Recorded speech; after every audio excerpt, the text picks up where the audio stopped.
Weird things happen in Times Square, New York, especially on Saturday nights. But even by those standards, this is about to get very strange. A man walks into this popular building and he beelines it to the 9th floor. So it appears that he knows exactly where he's headed, exactly what he has to do. Security cameras show this man in a hoodie at 8:45 p.m. walking straight up to this other man in a tuxedo. I mean, I'm sure if you were to somehow get your hands on this footage, you could see that the figure in the tuxedo looks very familiar. It looks like Sean Diddy Combs. Diddy, the musician, the mogul. The hooded man walks straight up to whom everybody refers to as Diddy, and he just out of nowhere, unprompted, knocks him onto the ground. And for lack of a better word, because of the force, I guess, of how he knocked him over, Diddy's head pops off, becomes decapitated. The man then starts stomping on Diddy's decapitated head, just stomping until his head is turned literally into a pulp. He spits on the head before he books it out of there. He runs straight out of Madame Tussauds Wax Museum in Times Square after decapitating Diddy's wax figure. It's an unprompted, unprovoked, seemingly random, yet so premeditated attack. I mean, it can't be random, right? For someone to do this, they must have something against Diddy. They weren't going on a rampage just knocking over every wax statue. It's specifically Diddy. Was that guy caught? Yes. Diddy declined to comment on the incident, but now people are wondering, does it have anything to do with everything that's happening right now? Because 5 years after this incident, $60 million of Diddy's disappears. How does $60 million just vanish? I mean, if there's $60 million in cash, maybe it's a little bit more feasible, but the way that this $60 million is set up, it weighs 48,000 pounds. That's like the weight of 24 cars that just goes dark. It just goes missing. Or like 42 grizzly bears. How does it just disappear? That is exactly what happens in March 2024 to Diddy's $60 million Gulfstream G550 private jet. It's registered under Love Air LLC. It's called the Love Air, but it's a 20-seat matte black aircraft, and it just goes missing. Now, to be very technical, the plane hasn't vanished. It's not a mystery in that sense, but it does go dark. Technically, all planes can be tracked, even private planes, thanks to the ADS-B system. It's the Automatic Dependent Surveillance Broadcast System. It broadcasts every single plane's position, altitude, speed, and other information every 3 seconds. You get 3-second updates. It's mandated for all aircraft to improve safety and efficiency. Now, some websites have made a business of relaying all that data to the public. They've compiled it for the public to track different planes. It's very intriguing. You know, there's whole Twitter accounts dedicated to tracking famous people's planes, mostly to pressure them to stop flying back and forth in their private jets while we're all stuck sucking on paper straws. But sometimes people will track plane data because it tells you more than just what celebrities are doing. It can tell you what high-profile business leaders are headed. And then you can kind of guesstimate where they're trying to invest, what next moves the company is going to make by tracking their movements. But on March 26th, 2024, a very famous man's plane goes dark. Sean Diddy Combs' private jet, a Gulfstream G550, goes dark. On FlightAware's website, if you look up Love Air, you get this message. This aircraft is not available for public tracking per request from the owner and operator. So you can remove yourself. Yes, it's not unusual for people, especially celebrities, to request flight tracking data to be blocked from the site. But a lot of times, if people really want to find you, they can find you. Because it's not like you stop broadcasting your plane's location. You just request that these specific websites do not relay that information to the public. Okay. Now, people think the timing of it is very interesting because the plane lands in the Caribbean island of Antigua and it goes dark online. Just a day after his homes in Miami and Los Angeles are raided by Homeland Security in an ongoing trafficking investigation. This is the case of a music mogul who is accused of trafficking. He is facing at least 11 different lawsuits from victims. Another 120 are suspected to file lawsuits against him. He is currently sitting in prison awaiting trial. There are rumors that the feds have taken 100 electronic devices where the rumor is he and his fellow friends in the industry, high-profile celebrities, have been caught engaging in potentially illegal activities. This is part 1 of the Sean Diddy Combs case.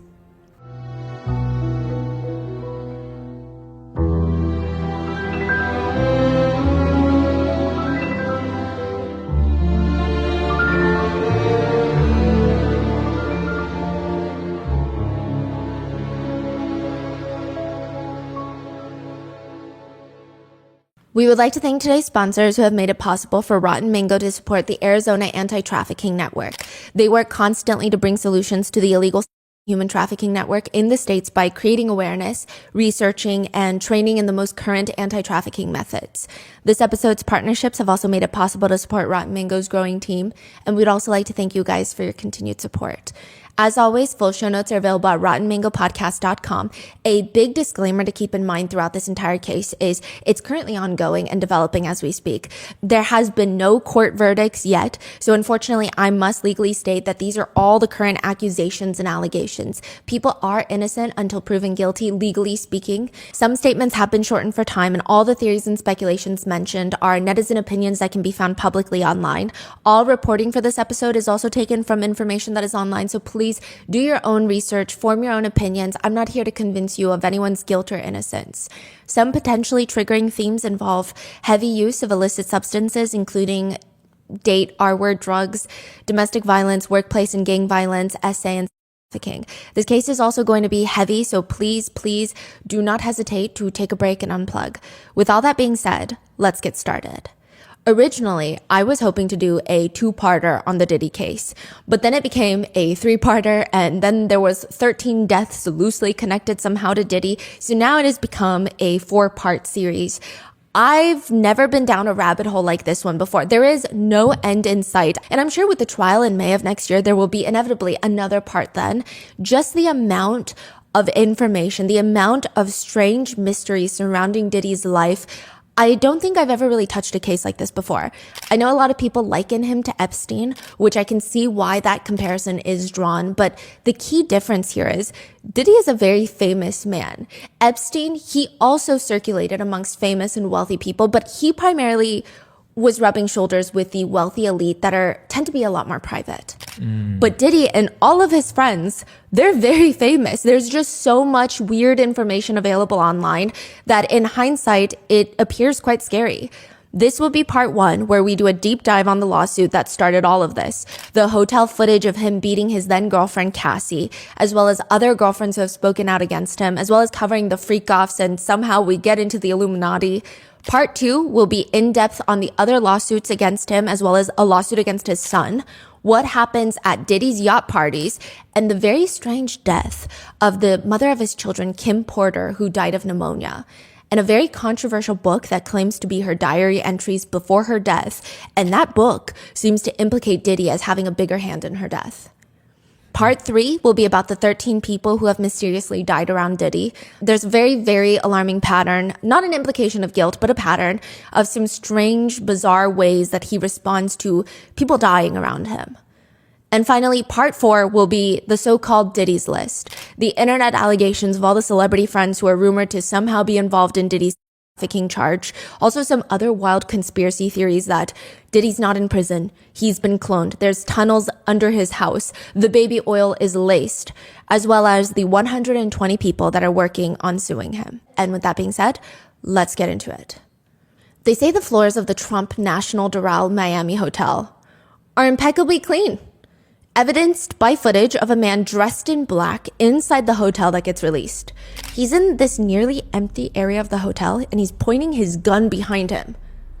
And his wrist seems to be made out of jello while he's just shooting up in the air at the ground. He's sometimes shooting at the chandelier, sometimes at the ground itself.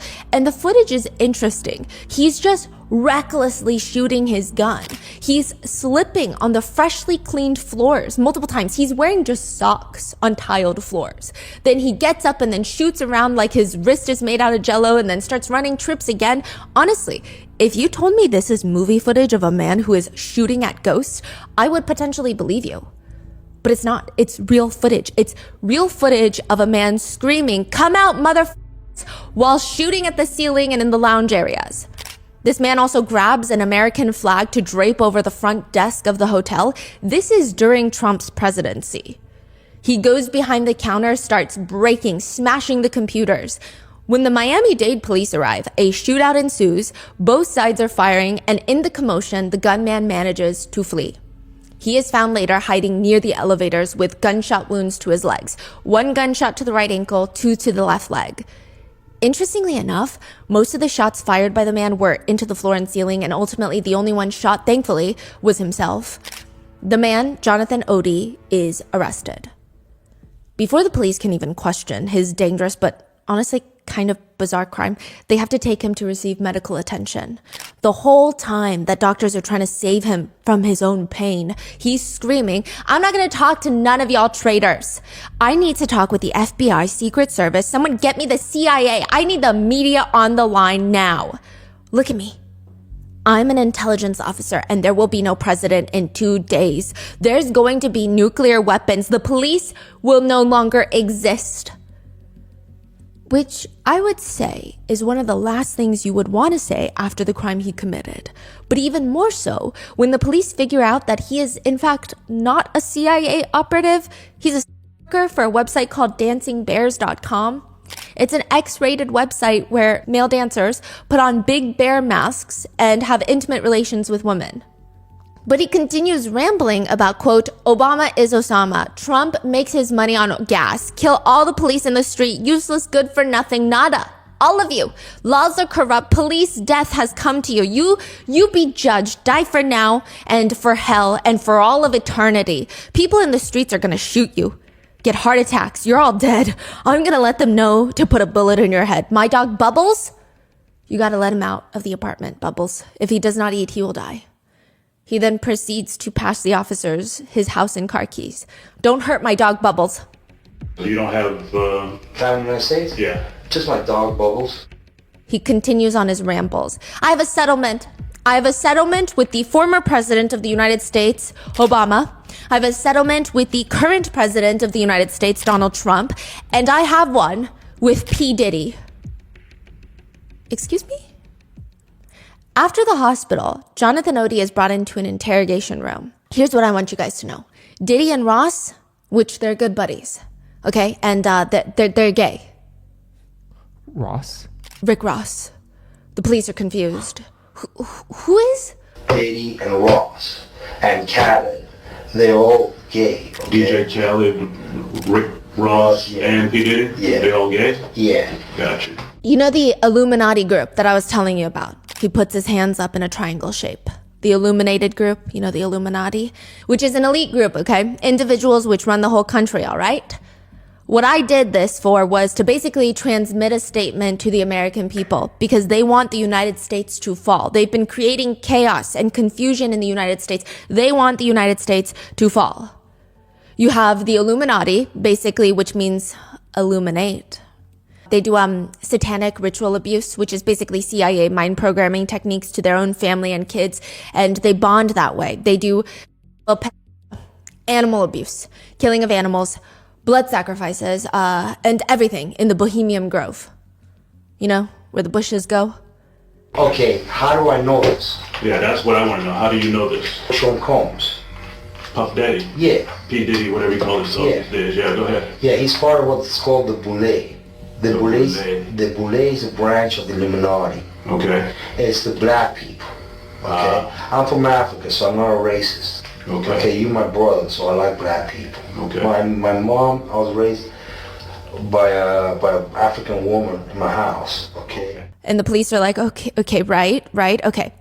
So I have this settlement with Sean, and he belongs to that agenda. That's why he's so famous. They land over contracts. Okay. He leans in, he puts his arms on the table. I had sex with Cassie and Sean. Basically, he would tell me what to do with Cassie. I had like 15 encounters, and I heard a lot. Because when they would do it, Sean talks a lot on the phone and on the TV with speakers and stuff, and I'll be in there. I was like a slave. Yeah, for them. That's what I was. He leans back. So I caught herpes. He goes on. What is going on? Yeah, I mean, it just seems like the ramblings of someone who is a little unhinged. He leans back and he goes on to explain that Diddy's 2 attorneys asked him to turn in a video recording. Those 2 attorneys are also involved in Michael Jackson's death and the Illuminati. It's unclear, but it seems like he's stating a video was recorded of this supposed encounter and he turns it in, but he also states, they gave it back to me accidentally, and it's possible that I threw everything out, but it's also possible that I could produce a copy. I'm not sure. Now, how does that lead up to him going into the Trump hotel with a gun? My settlement put me in a box. Basically, I couldn't talk because I was going to be sued. So I let it be, but they've been following me, and they've had, Mark Garrett has had the FBI on me, has had other agencies looking at me and spying on me, okay, because they want to set me up as an extortionist. Like if I was extorting Sean for money. It's wrong. Basically what happened is the Ciroc agenda, the Ciroc vodka agenda, is to promote binge drinking and drugs. The hip hop agenda, that's why they had Tupac killed. Because when they killed him, they gained pain. That's when the record sales go up. That's how you become famous. That's how you do it, all right? Tupac is still alive. He's in Cuba. Basically what happens, it was in the hip hop agenda. What? He alleges, in more simplified terms, they move drugs all over the United States. They move drugs in private jets that don't get screened within the United States domestically. They move all that dope in the private jets. They move what's called high-grade powder MDMA.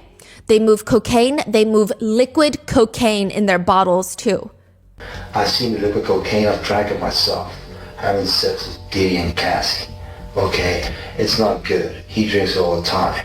Alright, he calls it G-Kid, but it's liquid cocaine. Alright. Many state it sounds like an interrogation that one would watch to study for psychology class. And to be frank, there's many parts of the interrogation that sounds like the unhinged ramblings of someone who has lost touch with reality and has gotten swept up in every internet conspiracy possible. Perhaps he created a whole fantasy of 2 high-profile A-list celebrities, and in his mind, he truly knows them. He's met them. He's had these encounters with them, but it's all a fantasy, right? It doesn't change the fact that he committed this crazy crime, and it does appear that most of what he's saying are full-blown conspiracies, we hope. But the question is, what if there's even a little bit of truth to what he's saying? Because 4 years later, the Department of Homeland Security conduct a multi-state raid on Diddy's LA mansion and his Miami mansion. Diddy's LA home is described as, quote, an immersive experience. It's on the same street as the Playboy mansion as well as Kylie Jenner's home. Yeah. One reporter says, within moments of entering his home, a member of the staff will walk up offering you a drink, likely De Leon tequila infused. Diddy's tequila brand. Well, former tequila brand. There's a personal chef on duty, but they don't just start shoving food down your throat. They don't even ask you, are you hungry? Instead, they wait. They watch you without making you feel watched. They just wait for you and your body to send signals that you're feeling for a little snack. One recent Vanity Fair piece on Diddy says, the hospitality is both overt and inconspicuous. You will enjoy yourself here, or someone will die trying. What does that mean? It seems to insinuate that someone will die trying to make you enjoy yourself. By doing all these things over the top. There's so much staff trying to make sure you're having a good time. It's overt, but it's also inconspicuous. The staff are wearing everyday clothes. They're not dressed up in wait staff attire. It's fascinating. They have this relaxed attitude, but they can tell that they're not relaxed. They're high alert. But when you see them walking down the stairs, it looks like they have nowhere to be. But you can just tell shit gets done in this house. Huh. So like, you know how you were talking about Epstein's house? Yes. There was like so many staffs, right? Yes. And they're all so dressed up and just standing around. So you're saying Diddy's people are always around, but they look like they're not like uptight. They look like they're family friends. But they are actually very uptight. They're like lounging on the couch, but they're probably surveying you and trying to see what you need next. Wow. Because the minute that you're half done with a glass of water, you've got now a wine glass in your hand. It just gets so seamlessly replaced. Which takes even more effort. More effort, more skill. It's very interesting. Now, in hindsight, that's a very grim description of his home. Someone's going to die trying. You will enjoy yourself here. If the staff don't make people feel out of place or slightly uncomfortable or watched, the grandness of the house is going to accomplish that. The house is one of the pricier residential homes in Southern California. It's actually on the market right now if you're interested for $61 million. It looks more like a resort than a residential home. It's a modern colonial style home. It's all white. It looks like the White House on steroids with beautiful French doors, beautiful iron balconies on the second floor. It's got this massive swimming pool, basketball court, a separate 2-story guest house, state-of-the-art movie theater that seats 35 guests, a resort-like swimming pool with a waterfall, a spa house, gym, recording studio. There's this giant metal statue in the back. It looks like one of those metal statues, and if you were to slice it back and forth, it's like rings. Yep. And it's the headless torso of Kim Porter. It's said often that he speaks to her giant metal bust. It was his tribute to his now gone Kim Porter, which we will talk about in episode 2. It's a massive 10-bedroom, 13-bathroom estate, 17,000 square foot home. But in March 2024, tanks are driving up to that house. A swarm of fully decked out, in tactical gear officials start clearing through that house. They've got guns pointed in every direction. They're sending in drones to check rooms. Diddy's 2 sons, 30-year-old Justin and 25-year-old Christian, are forced up against the wall, handcuffed with guns pointed at them. They're dragged out of the house while the rest of the team tear through that place, which is interesting. Because what exactly are these Homeland Security officials looking for? It's said by the time that they left, there were just cables dangling around, like they unplugged some security cameras, multiple safes that were left wide open, almost 100 electronics confiscated. At the same time, his massive $40 million compound in Miami was also raided by Homeland Security at the same time. Whoa. Coordinated. It's a pretty crazy visual to see Homeland Security just rolling up in tanks, camo, full gear, raiding a mansion in a neighborhood where you've got the hedge fund billionaire, Citadel founder Ken Griffin just down the block, where Philip Frost, a pharmaceutical billionaire, owns a large piece of land. There's only like 50 houses on this little island that he lives in Miami. It's called Star Island. It's like a billionaire island. Interestingly enough, Alex Rodriguez and his then girlfriend Jennifer Lopez, who also happens to be Diddy's ex-girlfriend, owned a house on the same island. 40 million Miami home, 60 million LA home, both getting raided at the same time. By Homeland Security. And where is Diddy? Diddy? He's at an airport in Miami. Oh, so he wasn't there? No, there's actually footage of him. He ran away. So that's what people thought because his plane went dark, but he didn't actually run away. It said that he was searched at the Miami airport. It's like a private small airport in Miami. There's actually someone who took a video of him pacing around because I'm sure he's getting all the news that his homes are getting raided. He just got spoken to by Homeland Security.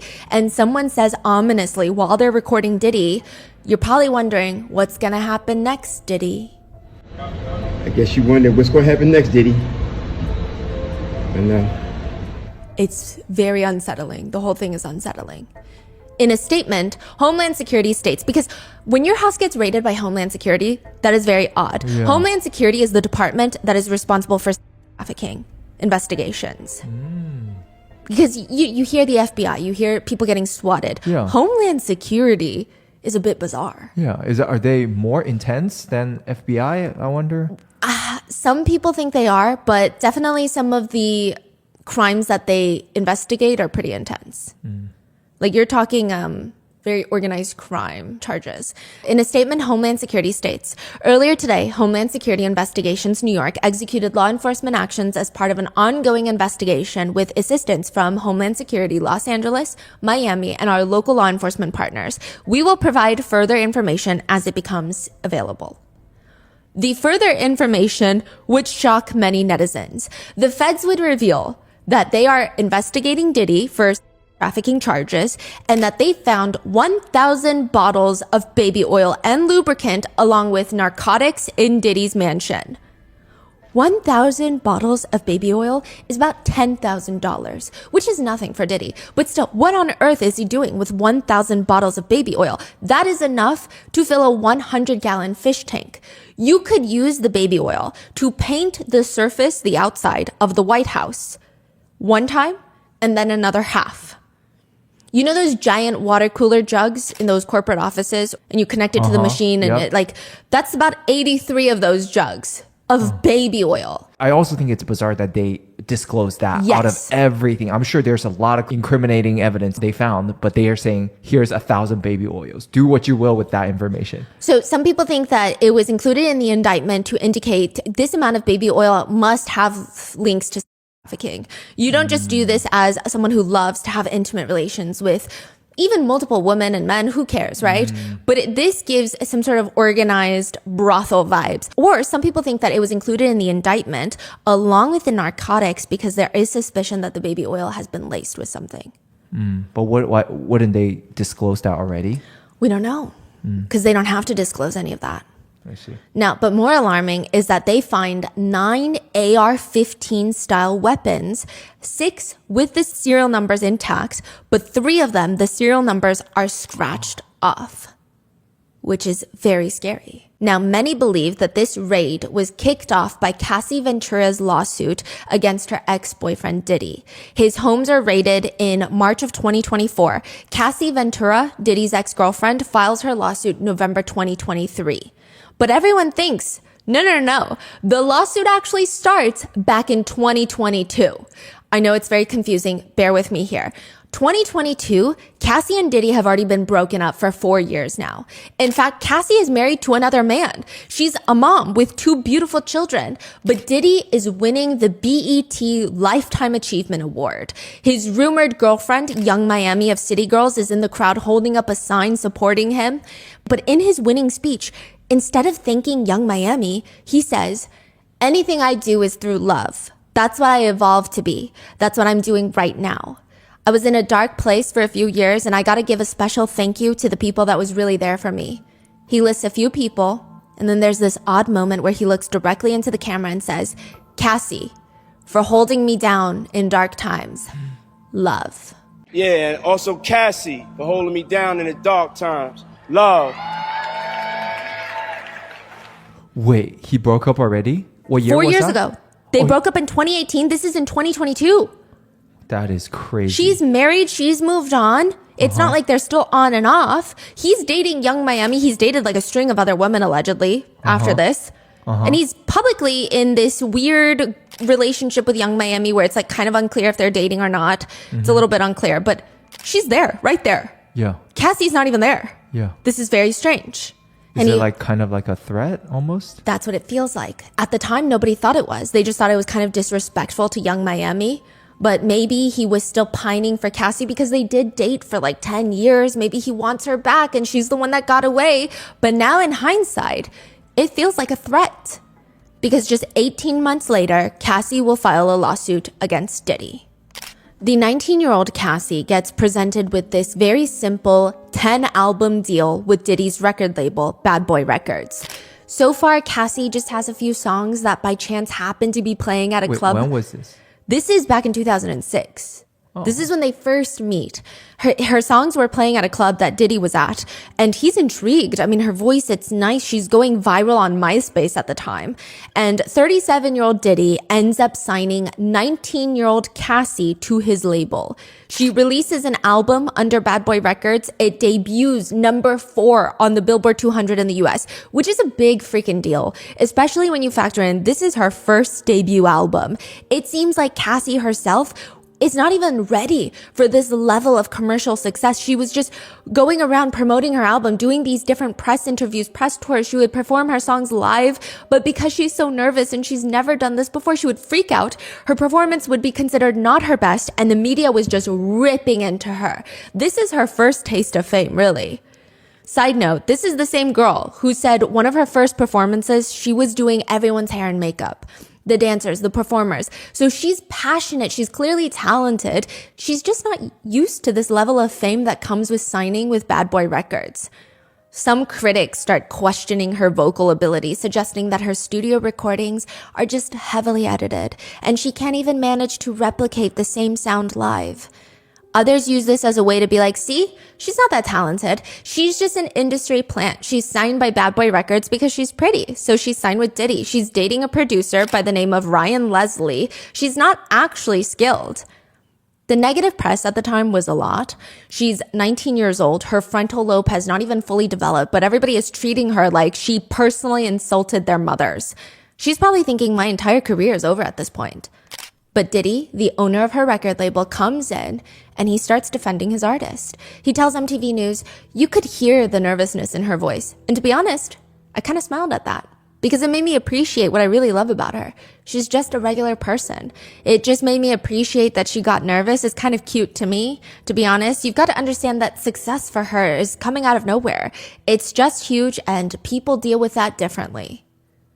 A lot of people shut up after that. And they respected Diddy a lot for coming to his artist's defense, which is probably why Cassie felt comfortable and excited to perform at the MTV Europe Music Awards in Denmark later that year with Diddy. She flies all the way to Europe with Diddy, and during hair and makeup leading up to this performance, she's sitting in the makeup chair and her makeup artist is fixing her face, staring at her in the mirror, and just states, Diddy's interested in you. Wait, she's dating someone though, right? Yeah, and Diddy's dating Kim Porter, okay? So this is very crazy, you know? Cassie thought the whole thing was just gossip and honestly kind of gross. He's so old. He's practically double her age. I mean, there's just no way. He's in a very public relationship with his longtime on and off girlfriend, the mother of his children, Kim Porter. Besides, she's publicly dating a producer by the name of Ryan Leslie, and he knows that. He's friends with Ryan Leslie. But from what everybody has said about Diddy, if he wants something or someone, there's really no way of saying no. The two enter into a very public relationship. And for the most part, they fit this very glamorous, jealousy-inducing public image. The music mogul leaves the mother of his child. It's not explicit that it's due to Cassie. It seems like he's never really been a loyal person. Even with Kim Porter, he was cheating on her with multiple other people. He had children with other women while he was dating Kim Porter. It's a lot. We're going to get into it in episode 2. But he ends up publicly dating Cassie, and everyone thought the music mogul, the beautiful, talented girlfriend, they look good together. But behind closed doors, there were just some red flags in their relationship. For example, while he's publicly dating Cassie, he posts a tribute to one of the mothers of his children. So he's got 3 mothers of his children. Well, now 4. But he captions it, Chance, their daughter's name. Chance and I are so grateful to have you in our lives. Love. Which is totally fine. But the picture he posts of the mother of his child is her in a bikini on the beach. Again, the picture is fine. I'm not mom shaming her. She looks incredible. But surely he had more appropriate pictures to post considering he's dating Cassie. It's her birthday. It's just, it's weird. He also allegedly had drugs and pills out in the open like candy. So those were a few red flags for Cassie. But again, maybe that's just what happens when you're dating a billionaire in the industry. They're eccentric. But sometimes he would do really strange, really questionable things. For example, according to a lawsuit, Cassie told Diddy that she calls her beloved grandfather Pop Pop. Immediately after that, Diddy insisted that Cassie call him Pop Pop. But they're dating with this huge age gap. It feels a little perverse. But more alarming than that is they were constantly breaking up, getting back together. And while they're on a bit of a break, Cassie alleges that she had a brief relationship with another musician by the name of Kid Cudi. And it seems that Diddy found emails between Cassie and Kid Cudi. He was not happy. He tells Cassie, I'm going to blow up Kid Cudi's car. Which, I mean, no excuses for that, but it sounds like it's just someone's intense anger and jealousy speaking, right? I mean, it's Diddy. It's P. Diddy. Really? He's going to blow up another A-list musician's car? That's ridiculous. January 9th, 2012, Kid Cudi's car blows up in his driveway. His Porsche goes up in flames at 11 a.m. in the morning. The report lists the cause of fire as intentional, aka arson, but the police don't know who did this. The police were never able to even figure out exactly who did it, but there were whispers that Diddy was going around stating that he ordered someone, allegedly, to slice open the car's convertible top, it's a Porsche convertible, and drop a Molotov cocktail inside to have the car blow up. Allegedly. In fact, there were always whispers about Diddy if you're in the industry. You know why they call him Puff? Or at least why they did call him Puff, don't you? There was a brief rumor that he got it in high school. He was on the football team, but because he was a bit skinny of a kid, he had this habit of puffing up his chest to look more intense. But most people say that's not actually why they call him Puff. That would be so or Puffy. so goofy. Yeah. If that's why he's called Puff Daddy. They say it's a childhood name because he was always, I feel like the real reason is goofier. Okay. Because he was always angry. So he would walk around huffing and puffing. So they called him Puffy. No way. Puffy or Puff. Puffy, Puff, then it's Puff Daddy, then it's P. Diddy, then it's Diddy, and now it's Brother Love. Yeah. He even admitted in an interview once, I had a temper. That's why my friends started calling me Puffy. One industry source says they were at a party at Diddy's house and they left early because the whole party just felt uncomfortable. They just sat there watching Diddy yell at Cassie all night for honestly nothing. They later said, you could see it in Cassie's eyes that she's scared. And I'm like, is this normal? Am I tripping right now? Why is nobody saying anything? Are they all scared of him? Why is he screaming at her? Who said this? An industry source, anonymous. So there was always whispers that Diddy is not normal in the industry. Danielle, who wrote a piece for the New York Times, she's a journalist. She said that she was at a party. This is back in 2015, which, by the way, she has a piece on New York Times. It's incredible. She's an amazing writer. This was back in 2015. She's at a party, one of those fancy ones where they have the little tuna bites and those singular spoons and the wait staff walk around. Cassie, who's normally always surrounded by Diddy's entourage, is walking around alone, which is very rare. She's wearing stilettos in the grass, but she's stunning. She's so graceful. The way it's like she's barefoot. But even more so when she walks over to Danielle, gracefully squats down to be eye level and says, how are you? Fine, how are you? How are you doing it? Doing what? Like, how are you managing? Danielle describes feeling like Cassie could almost see through her. It's like she felt that it's very likely a mutual friend had told Cassie that someone that they all knew in the industry had essayed Danielle. This was a decade earlier, the incident, but Danielle couldn't confirm that, so she just felt anxious. It felt like Cassie was asking her, how are you doing it, staying in the industry, going through all of this? So Danielle collected herself and tried to play it off like, girl, what? I'm fine. What are you talking about? It was this moment where both of them, she said both of them wanted to say something, but neither of them could find the words. Eventually, Cassie rose up gracefully, waved goodbye, and walked off. Another close to the couple friend by proximity, Dawn Richards, she's a former Danity Kane member. She has her own lawsuit, which we're going to cover in episode 3, but she has her own lawsuit against Diddy. And she stated that the first time she saw the two of them, Diddy and Cassie, she just felt uncomfortable. Diddy would get into Cassie's personal space. He would fixate on her with this very intense, unyielding stare. It was like he was constantly trying to isolate her while there's other people in the room. Another friend of Cassie's would later detail how she was once in the car with Cassie. Diddy's calling on speakerphone, just screaming at her. She alleges he was like, what are you doing? Cassie kept hanging up because he was screaming. And then he would call again. She'd pick up and he would scream, you don't hang up on me. I mean, this does not seem like a normal relationship. In the new lawsuit filed by Cassie against Diddy in November of 2023, she states publicly that after her on and off relationship with Diddy from 2007 to 2018, she's finally ready to come clean. She says, quote, after years of silence and darkness, I'm finally ready to tell my story and to speak up on behalf of myself and for the benefit of other women who face violence and abuse in their relationships. With the expiration of the New York Adult Survivor Act fast approaching, it became clear this was an opportunity to speak up about the trauma that I had experienced and that I will be recovering from for the rest of my life. I am ready to tell my story and to speak up. She goes on to detail in depth about her experience with Diddy. She states that even the start of their relationship was not something she consented to. The lawsuit alleges that after Cassie's 21st birthday party, Diddy pulls her into the bathroom and forcibly starts making out with her. Cassie did not consent. She said she immediately ran out of the bathroom and started crying. She told her best friend what happened, but she doesn't know what to do because she's basically stuck in this 10-album contract with Bad Boy Records. This is the founder and owner of Bad Boy Records that just forcibly kissed her. He knows she has a boyfriend. He's so influential in the industry. It's not like she can break the contract and go somewhere else. She's just started. She had like one hit song. That's it.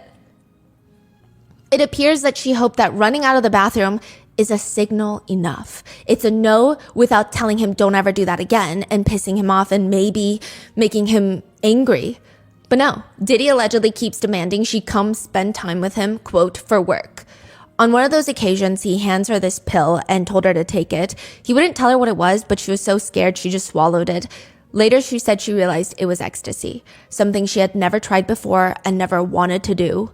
And it just gets worse from there. There were always drugs being pushed onto Cassie. The lawsuit states, as she wanted Mr. Combs to continue to support her career, she felt she could not refuse Mr. Combs' urging for her to take more drugs.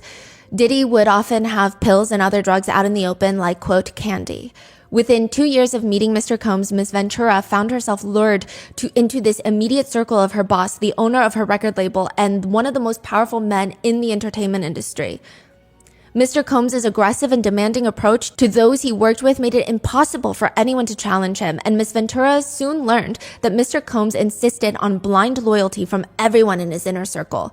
He also rented out apartments in New York City and Los Angeles for her. They were both in walking distance to his residences in both cities. He paid for everything in her life, her houses, her cars, which, yes, sounds great, but that's a really high level of control he now has over a 21-year-old. And it's not even just the purchasing of things. There was one instance, due to his alleged abuse, Cassie had to get an MRI. You would think that she's safe at the doctors, but even the doctors send the MRI results directly to Diddy and not to her. The lawsuit alleges throughout their relationship, Mr. Combs was prone to uncontrollable rage and frequently beat Miss Ventura savagely. These beatings were witnessed by Mr. Combs' staff and employees of Bad Boy Entertainment and Mr. Combs related businesses, but no one dared to speak up against their frightening and ferocious boss. It is stated that Diddy's head of security and his own assistant, when they saw the extent of some of Cassie's injuries, in one instance, it was 2 black eyes, a burst and bruised lip, and a huge welt on her forehead. They cried. They started crying.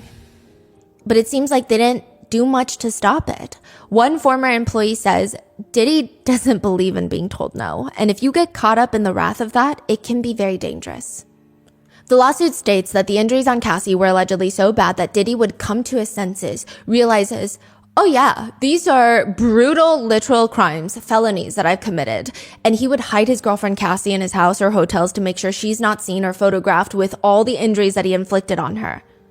While he's holding her hostage in a sense, he would bombard her with gifts, words of affirmation, trying to get her back, which he would just get his assistants to buy a bunch of luxury gifts, have them delivered to the hotel room where she's being allegedly held hostage. And if that doesn't work, he would just remind her of how powerful he is. Once, she alleges an assistant tracked her down and told her point blank, hey, if you don't answer his calls, your single is never going to be released. Like your songs, nothing will happen. Or they would just say ominous things like, it's in your best interest to call Mr. Combs back. Cassie alleges he would do this thing where he made her carry his gun in her purse. She's not familiar with guns and she was terrified that it would go off in her purse, but he gave her zero reason on why he even wanted her to put it in her purse. I mean, it seems like he just did it to instill fear in Cassie, to show her how terrifying he is. Some other instances of alleged violence include, once after a party with Jay-Z on the way back home, Diddy beat Cassie in an Escalade by kicking and hitting her. He told the driver to stop the car, made her get out on the street of New York City, and just left. At another party, Diddy saw her speaking with a man, and it's likely about work stuff, but he did not care. He asked her to step into the bedroom. It's a hotel after party. So it's one of those large suites with bedrooms, like a apartment. He steps into the bedroom and he just starts beating her while there's a whole party happening outside. She said that she ran from corner to corner of the room to try and avoid him, and eventually she found herself curled up behind the toilet while he was stomping on her. Nobody could hear her scream because of the loud music. In another instance, it wasn't Cassie that he harmed. Once, Cassie was at home with a friend of hers named Carrie. Diddy comes in unannounced, which Carrie did not appreciate, it seems. Likely she knew that Diddy was doing all these things to Cassie. And the two of them, Diddy and Carrie, they get into an altercation where Diddy throws a hanger at Carrie. The two settled it. Diddy and Cassie end up paying her for the dispute. And ever since then, Cassie's friendship with Carrie just strained, which is Just the way that Diddy isolates her from everyone. Also, this isn't the first time. Allegedly, he did this with another friend of Cassie's by forcing Cassie to listen to what he wanted. He was like, if you're not going to do what I want, fine. He picks up her friend, allegedly, and dangles her off the 17th floor balcony. What?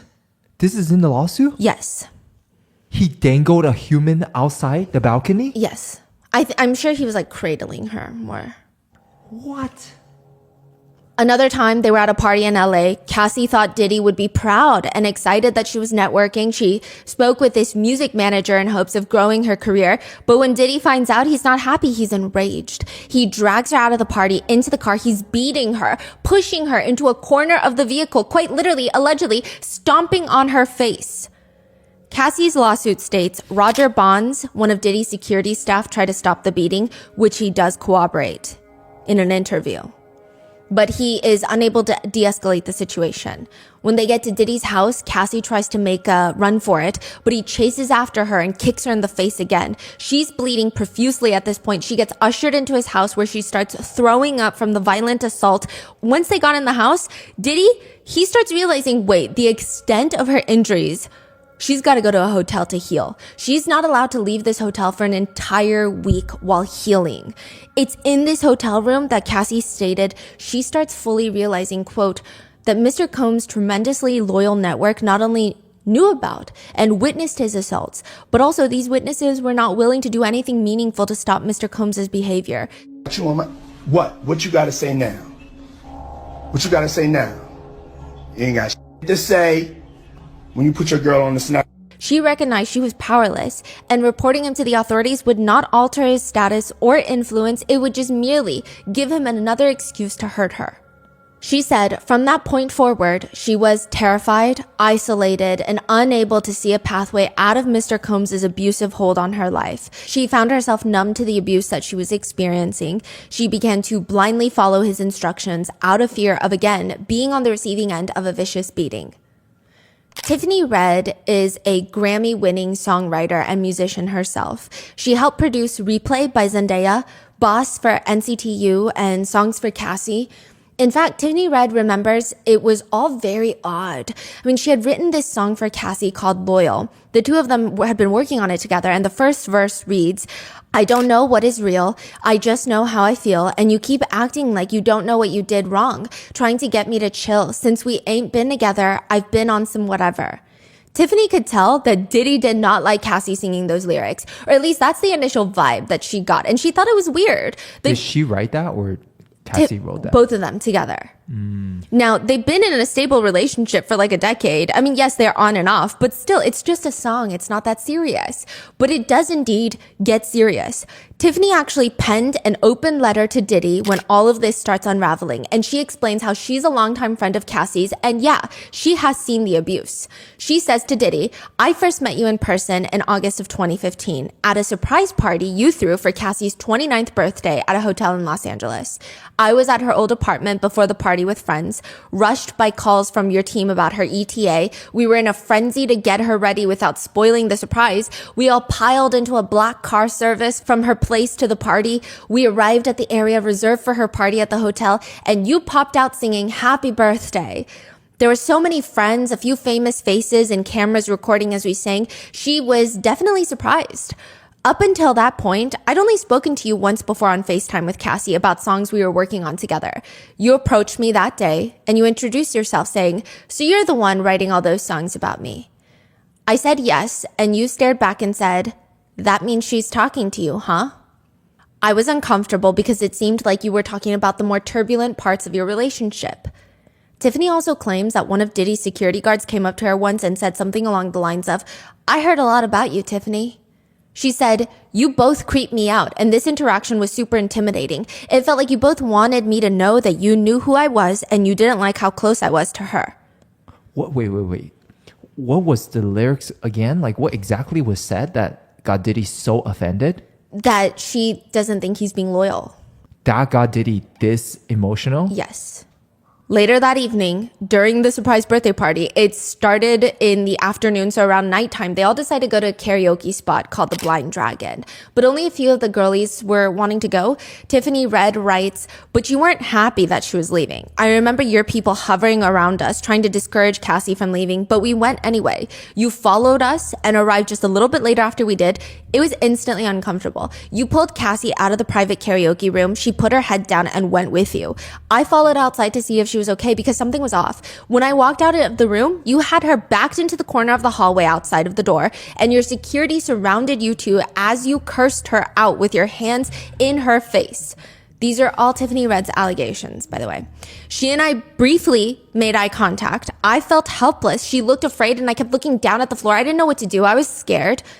Tiffany explains that in her allegations that the party was over at that point because Diddy wanted Cassie on her 29th birthday to come with him, leave her friends, and do what he wants to do on her birthday, which is already alarming, but that's nothing compared to what actually happens. Or at least according to multiple different accounts, but still alleged since there's no recording of this incident. Tiffany said Cassie pulled her girls aside and asked them, "Can you guys just go back to my place and stay the night? I'll be back later. I have to go back to the house right now to gather my stuff. Go with Diddy and I'll be back. And we can have like a little birthday sleepover." Clearly something about the whole situation, the way that Diddy was asking and the way that Cassie was asking them, Tiffany says, "I said yes because I was worried that Diddy would hurt her. Prior to this incident, Cassie confirmed in me that you were a physically abusive person and the way you were in her face that night was so alarming to me. I didn't want to leave her alone. When we got back to her house, she kept saying to us she didn't want to go with you, but you were already on your way to pick her up. One of her friends was packing an overnight bag for her. I'll never forget it. It was the biggest Birkin bag I've ever seen. It was blue. I kept asking why they're packing Cassie's stuff if clearly she didn't want to go with Diddy. And this person said, she always goes." Diddy arrives at the door and you whisked her away. Cassie looked uneasy. I didn't know where you were taking her. Once you left, the person who packed the bag said, "They'll be back. Watch." It was almost like they had seen this movie before. Tiffany was worried, but there's not really much that she could have done in that moment considering everything. She says that she fell asleep in Cassie's room and, quote, "A few hours later, I was woken up by you screaming, 'Emotional singing, bitch, where are you?'" What? Yeah, that's what Tiffany claims. It's like 3 or 4 in the morning. Tiffany walks out of the bedroom where she had fallen asleep and she's face to face with Diddy, who allegedly says, "Emotional singing, bitch. There you are." Tiffany said she didn't even know that he was talking about her, but now she's like, what? She feels terrified, humiliated, confused, but ultimately freaking scared. And he starts allegedly screaming, "Tell your girl she needs some birthday dick. I flew all the way from Miami and she's gonna get this birthday dick." Tiffany is terrified. He seems furious and she tries to respond. She doesn't have to have sex with you if she doesn't want to. But allegedly, Diddy keeps screaming around Cassie's house, "She gonna get this dick." Which I guess at that point, what Diddy wants, Diddy gets because of how abusive and violent he allegedly is. The two, Diddy and Cassie, end up driving off again in a golf cart since he lives down the street. Tiffany said she watched from the balcony that it was terrifying. She alleges Diddy was driving the golf cart speeding and she says, "I thought you were going to get pulled over and go to jail or crash from being so high. It was like a real life scary movie. I was terrified for Cassie and she later told me that you made her have a freak off that night." Freak-offs, according to Cassie's lawsuit, they started happening within a few months of dating. Diddy kept telling Cassie that he wanted to engage in this fantasy with her called voyeurism. He explained it's a fantasy of watching others engage in intimate activities. He allegedly said it would, quote, turn him on if he saw Miss Ventura with another dick. The first time it happens, Diddy hires a man, brings him to his LA mansion. He forces that man and Cassie and himself to wear masquerade masks, take drugs. The whole time he's sitting there and allegedly instructing Cassie on what to do to this man while he's watching and self-pleasuring. This encounter, according to the lawsuit, lasted multiple days. So it seems like he's drugging everyone, allegedly keeping everyone on drugs so that they can keep going. He starts referring to these events as freak-offs, or an FO, if you will. After the first time, randomly Diddy would call Cassie and tell him he wanted an FO. Eventually, he would even make her coordinate them, picking the location, usually hotels, hiring the male sex workers. He forced her, allegedly, to go online and find these men to have these encounters with, and specifically told her to search for, quote, large black penis. He would even fly these men around the US to meet up with Cassie and Diddy so that he could watch them having intimate relations with his girlfriend against her will. While Cassie is doing that, Diddy is picking out lingerie that he wants her to wear. He's making sure that her nails are painted white. He allegedly liked to have her white nails to, quote, in paraphrased terms, contrast to the skin of the black men that he was hiring to have sex with her. Diddy's assistants would be sent to the hotel to set up the FOs, which, by the way, there's a Conan O'Brien segment. Conan O'Brien was like, I heard this rumor that you don't actually ever check into a hotel by yourself. Like, you are not a normal person. You don't check in and like, oh, where's my room? You send people to check in for you and get the room ready. And he says, yeah, like they got to make it sexy before I arrive. So he would have his assistants send to the hotel to set up for the FO, set up with baby oil, Astroglide, all these things. And there are also allegedly a ton of drugs present: ecstasy, cocaine, GHB, ketamine, marijuana, alcohol. Honestly, it's the only thing that let Cassie disassociate from these encounters. There's so much coordination happening for just one of these encounters. It's really hard to say how many people on Diddy's team were involved in these arrangements. Another odd part of the routine is after the freak-offs, they would get IV fluids to recover from all the heavy drug usage. These freak-offs became more and more frequent, sometimes happening once a week. Clearly, Cassie hated it, but he kept telling her it was their thing, their secret. And allegedly, he would even instruct her to talk to these sex workers and would specifically instruct where to touch them. He would say things like, quote, grab that big black dick. How does it feel? This is in the lawsuit. But sometimes he would just beat her during freak-offs in front of the sex workers. Side note, he would pay the men a few $1,000s in cash for their services, and probably to make Cassie feel more disgusting, it seems, he would present her with gifts during the freak-offs. The lawsuit states at one point she had so many designer bracelets from the freak-offs, and immediately following his brutal beatings, he would gift her bracelets, designer bracelets, that she felt that she was shackled by his presence. The lawsuit alleges during the freak-offs, in addition to directing Miss Ventura and masturbating, Mr. Combs would use his phone, laptop, and tablet to film Miss Ventura having sex with the hired sex workers. He treated the forced encounter as like a personal art project, adjusting the candles he used for lighting to frame the videos he took. Sometimes he would use Cassie's phone to take those videos and pictures, and she would immediately delete them after because why would she want that on her phone? But he would just mock her. Oh, you know I can recover that. Like, that's crazy. Which is kind of a hard to believe statement of, no, that's crazy. You're crazy. How can you recover it? It's my phone. I deleted it, and I deleted it from my recently deleted. What do you mean? Well, not too long after that, they're on his plane heading to another city, and he forces her to sit next to him and plays her a video that she believes she had deleted from her phone. So maybe he sent it to his phone before it was I don't know. That is crazy. But he had it playing on the plane and forced her to watch the entire thing. She started developing this intense fear and anxiety for these freak-offs, and she would become physically ill every time he demanded one. She would just start throwing up when he told her he wanted a freak-off, and he would see this, convince her that she needed to do this, and would shame her for saying no. And if that didn't work, he would beat her. There was one time where Cassie said she was ready to leave. She's trying to move on and briefly entered into a romantic relationship with Kid Cudi, but Diddy kept calling her for more freak-offs, and out of fear, she went. And during that freak-off, I don't know if he stole her phone or forced her to let him have it, he ends up finding emails between Cassie and Kid Cudi. He freaks out. He puts a wine corkscrew in between his fingers and starts lunging at Cassie, allegedly, according to the lawsuit. She was terrified. She ran out of there and briefly went to stay with Kid Cudi. He's calling her, threatening her, I'm going to blow up his car. She leaves his house, goes to her parents' house because she's scared. And sure enough, his car explodes in his driveway. Since then, others have come forward with their alleged freak-off experiences, including one of Diddy's alleged drug dealers. So the word freak-offs, these parties, they've kind of merged into different variations. Cassie's freak-offs that she lists in her lawsuit seem like more intimate encounters where she's forced to engage in activities with 1-2 different people in front of Diddy, right? But some people have stated he would just have like these freaky sex parties, allegedly.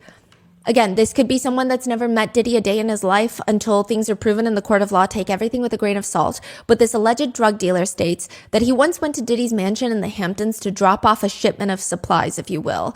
Diddy opens the door in nothing but a robe, brings him to a back bedroom to make the deal, and that's when he sees, quote, weird shit. Weird shit was starting to happen. Celebrity guys fucking each other. They were in the back bedrooms, and it was like the inner sanctum. He states there were a lot of people at that party, female rappers, sex workers. They were already high on what seemed to be ketamine and GHB, basically roofies, to which the drug dealer alleges you could see two people you would not think would be hooking up, rappers. That's what shocked me. I won't say names, but there were rappers that I immediately lost respect for and could never take seriously again. Which, like, what is that supposed to mean? But he continues, that's when I got the out of there. This is a statement he made without any names mentioned?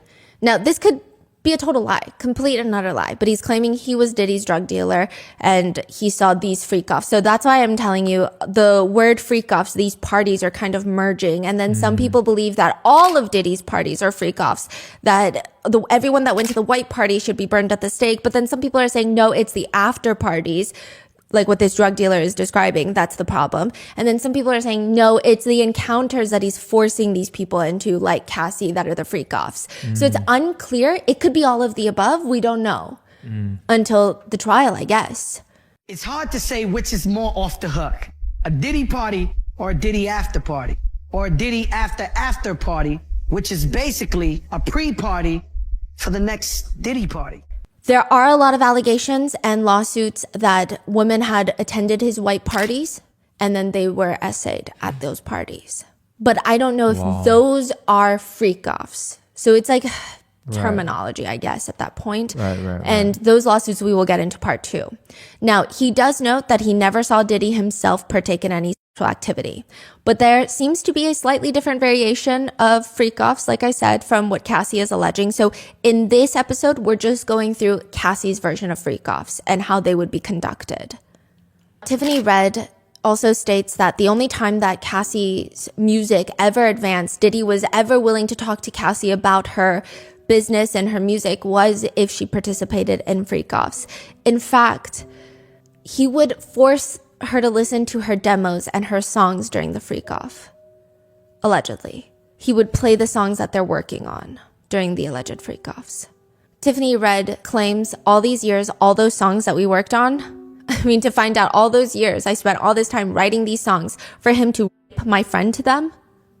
Tiffany Red said, even his speech at the BET Awards, right? Cassie had moved on finally for the past 4 years.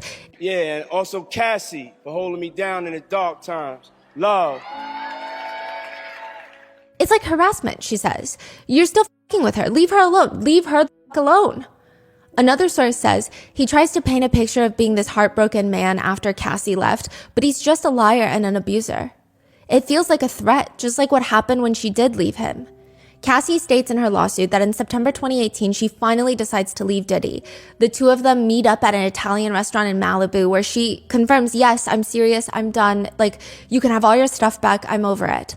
The dinner went okay. After dinner, he drops her off at her place, but instead of letting her leave, he allegedly forces himself into the apartment, tries to kiss her. She obviously tells him no because she's done, but instead of leaving, he allegedly, forcibly takes off her clothes, unbuckles his belt, and proceeds to essay Cassie while she claims she repeatedly told him no and is trying to push him away.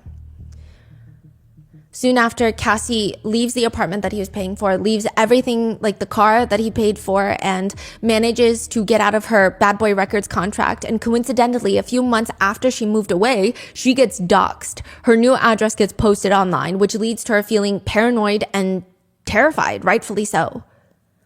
But there is a question of, if this all happened in 2018, why is she just now, in the end of 2023, filing the lawsuit? The two, Cassie and Diddy, broke up in 2018 after a decade of dating, like I said. Cassie moves on, remarries her personal trainer, Alex Fine, in 2019, and it appears that he really helped her recover from not just the physical, emotional, mental trauma, but just everything. She was also had an unhealthy relationship with drugs and alcohol because of how Diddy would push them onto her, allegedly. She said it was established and fueled by Mr. Combs. They would briefly help ease the pain. Even afterwards, she would have these horrific nightmares of the freak-off. She had difficulty sleeping and eating. She starts having thoughts of self-exiting. It's not until she ends up having 2 daughters that she feels like she, quote, was safe from the trauma that had consumed over a decade of her life. Cassie went to rehab to deal with the repercussions of her time with Diddy, and she said that being a mom gave her a renewed purpose. And in 2023, Cassie sues him thanks to the New York Adult Survivors Act, which essentially created this look-back window. Adult survivors could file civil lawsuits against their abusers, so not criminal lawsuits, like civil lawsuits, regardless of when the abuse occurred, and if the statute of limitations for the civil lawsuits was over. Is this a new law in New York or? It was a 1-year window that gave survivors. So it's because a lot of people need a lot of time to even come to terms with what happened. And we would hope that now is a lot more accepting of an environment for survivors, even though we still have a long ways to go. How is that only 1-year window? That's what I'm saying, yeah. But it was a 1-year window for people to sue their abusers and seek that justice that they might finally be strong enough to look for. And in that 1-year window, over 3,000 lawsuits were filed under the act, including Cassie Ventura's, which Diddy is arguing is false, false, false, false, false. It's a money grab. Diddy's team, in essence, their argument boils down to Cassie is a cheater. She cheated on Diddy and she willingly participated in those freak-offs, but now she's upset and wants to get more money out of Diddy, basically alleging her of orchestrating a shakedown to get this money. His attorney, Ben Brafman, says, for the past 6 months, Mr. Combs has been subjected to Ms. Ventura's persistent demand of $30 million under the threat of writing a damaging book about their relationship, which was unequivocally rejected as blatant blackmail. Despite withdrawing her initial threat, Ms. Ventura has now resorted to filing a lawsuit riddled with baseless and outrageous lies, aiming to tarnish Mr. Combs' reputation and seek a payday. To which Cassie's attorney responded, but you already offered her 8 figures to prevent her from filing this lawsuit, which we rejected. What? So Cassie said that he tried to pay her 8 figures and she's rejected that. Her attorney stated. Wow. The public arguments are over after these statements because within a business day, 24 hours, Cassie and Diddy settle for an undisclosed amount. There's a number circulating that she settled for $30 million, but that seems to be taken from a statement Diddy's attorney made where Cassie allegedly demanded $30 million or else she would write a book. She could have settled for $30 million. Honestly, I hope a lot more because he's worth $1 billion. Wait, so she filed this lawsuit. A day later, she withdrew it? No. Or they settled. They settled. Right. So, Yes. so we're still able to access the lawsuit. Yes. So I would say him settling is not an admission of guilt. Yeah. However, it's very beneficial for him to settle. It's not beneficial for her to settle unless she doesn't want this in the news for her family. She doesn't want to keep going down this fight because it's a long fight. But for him, it's very beneficial because once you go into discovery, more things are going to come out into the open. Evidence has to be brought up. Yeah. Will this be mentioned during next year's trial? Or? Yes, because she settled in a civil lawsuit where likely they signed an airtight NDA where they cannot mention each other or talk about each other or wage any other public accusations against each other. However, in a criminal lawsuit, she can be called to testify. That does not bar her from testifying or working with federal investigators. Wow. Okay. Yeah, so it's good. Now, she could have settled for $30 million. I hope a lot more, but the exact amount has not been disclosed to the public. Cassie released a statement after the settlement stating, I have decided to resolve this matter amicably on terms that I have some level of control. And again, I think it's just so much trauma to go through. And of course, Diddy's attorneys are going to be slinging dirt at everybody. It's just rough. She says, I want to thank my family, fans, and lawyers for their unwavering support. Diddy releases his own statement. We have decided to resolve this matter amicably. I wish Cassie and her family all the best. Love. His attorney also butts in and says, just so we're clear, a decision to settle a lawsuit, especially in 2023, is in no way of admission of wrongdoing. Mr. Combs' decision to settle the lawsuit does not in any way undermine his flat-out denial of the claims. He is happy they got to a mutual settlement and wishes Miss Ventura the best. Now, again, it's very interesting because netizens state, for Cassie, it's very understandable why she would settle. She got her truth out there. She's warning other women. And now she doesn't have to go through this whole process that's going to take so much of her life, take so much money. She's going to have so many problems to deal with. This could be the best way for her to heal. Now, for Diddy, people are saying, why would you settle if you're not guilty? Even though technically, legally, it's just a little weird. It's just weird, buddy. Now, the lawsuit is filed November 16th, and they settled the day after. And for a while, everybody stays a bit quieter because it's unclear what any of that really means. I will say most people are thankfully on Cassie's side, but a good chunk, they just want to reserve their opinions for later. Until another lawsuit hits Diddy, then another. In total, 11 lawsuits would hit Diddy back to back. After Cassie's lawsuit. Yes. And then he will be hit with that federal raid on his houses, on both of his homes in March 2024 for an investigation into sex trafficking. Now the questions are open again. What the hell is going on?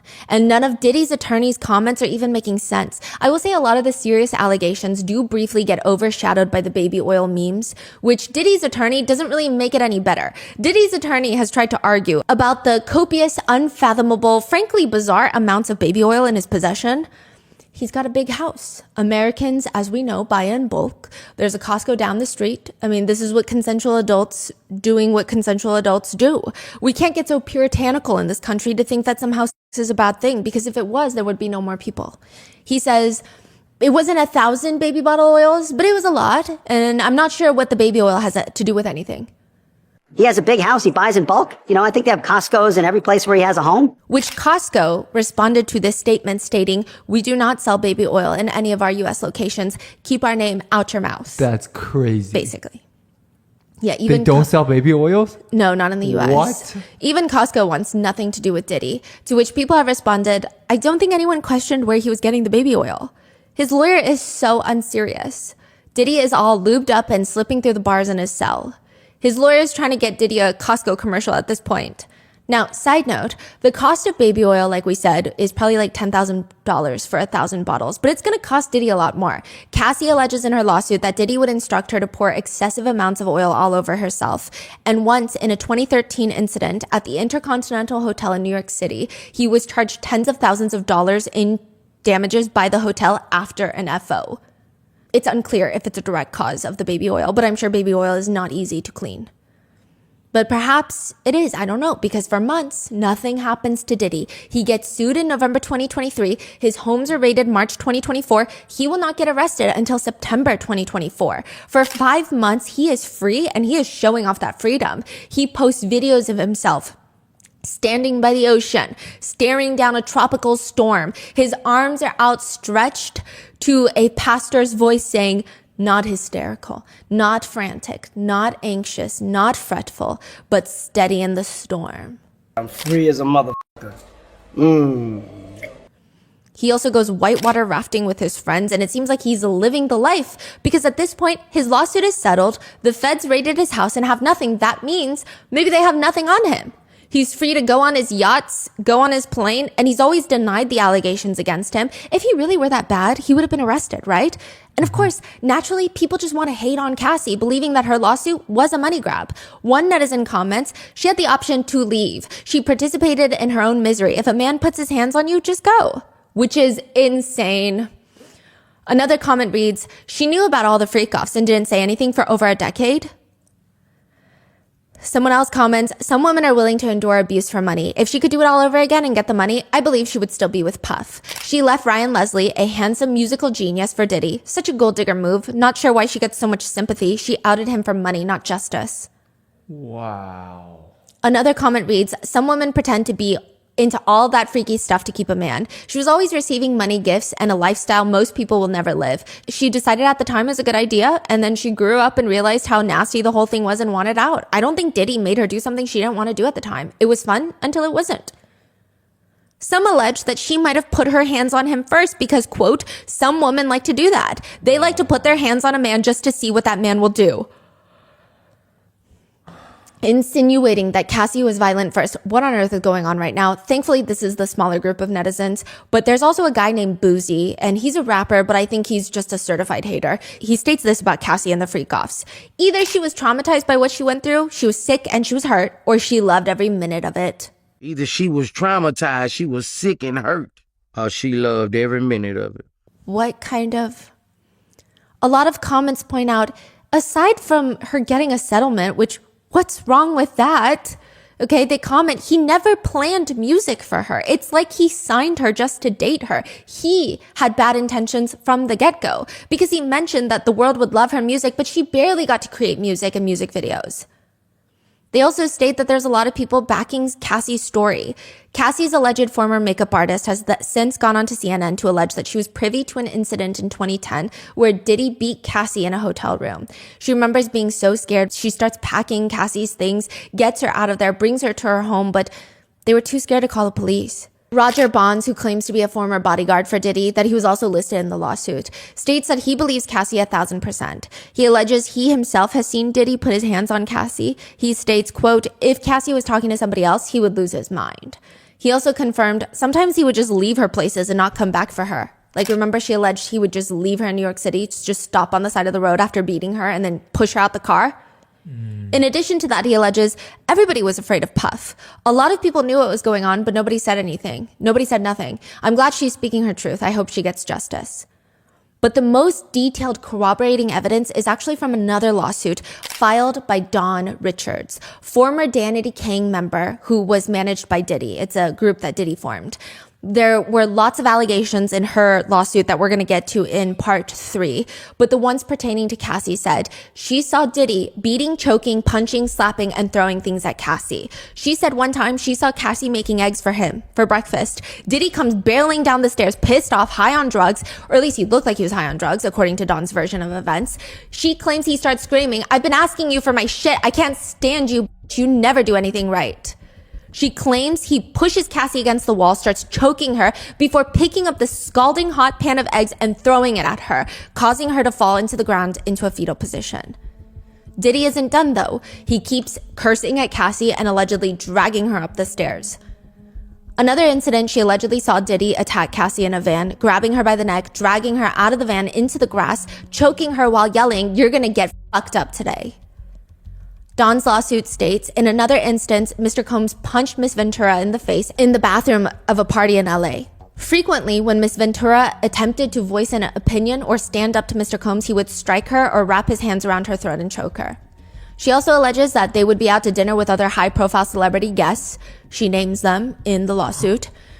She once saw Diddy hiss at Cassie at the dinner table and forcibly punch her in the stomach so hard she doubled over and started crying. One of the other women escorted Cassie out of the restaurant and Diddy stayed to keep socializing.